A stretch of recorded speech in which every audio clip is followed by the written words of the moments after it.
Cine ești? Marta de la Gata. George Arghire. Sunt Isabel Botezatu. Bună, eu sunt Alina. Suzana Ignat sunt. Petru Cristian este numele meu. Mă numesc Mihaela Ioana. Eu sunt Veronica. Cum a fost pe scenă azi? A fost o experiență unică. Mi s-a părut foarte interesant. Foarte frumos, mie oricum îmi place mereu de fiecare dată când sunt pe scenă. Emoțiile și-au spus cuvântul. A fost senzațional. Mai puține emoții decât mă așteptam. Dacă ar fi să te uiți înapoi așa, îți mai aduci aminte de ce ai venit la curs? Ce-ți doreai? Ce vise aveai? Ce obiective? Da, mi-aduc aminte. Mi-am dorit să ies din zona de confort, să cunosc oameni noi și să fac ceva inedit, ceva ce nu făcusem până acum. Că pot să vorbesc în public, mai relaxată, mai fără emoții, da. De a-mi depăși emoțiile, de a vorbi în public. Să fiu în stare să urc pe scenă și să nu am emoții. Dacă te uiți la tine, cea care a intrat pe ușa Dream Connect acum 3 luni și cea de azi de pe scenă, ce diferențe vezi?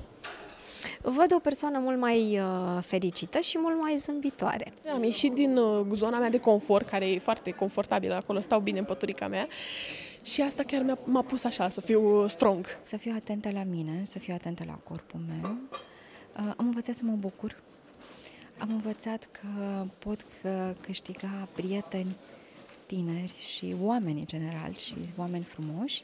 Cred că în primul rând reușești să fii mai deschis cu cei din jurul tău. Dacă ar fi să recomanzi cursul ăsta pentru cineva, cui crezi că i s-ar potrivi? Cui ai zice să facă un astfel de curs? Cui crezi că i-ar folosi?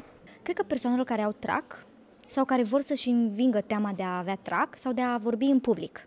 Pentru că, uite, încă o dată mi-am dat seama că eu nu am o problemă de a vorbi în public, doar că m-au copleșit emoțiile la început. Dar pe parcurs mi-am dat frâul liber. Aș recomanda asta oricărui om care spune eu nu sunt în stare să fac așa ceva, oricărui om care crede că nu e de mine asta.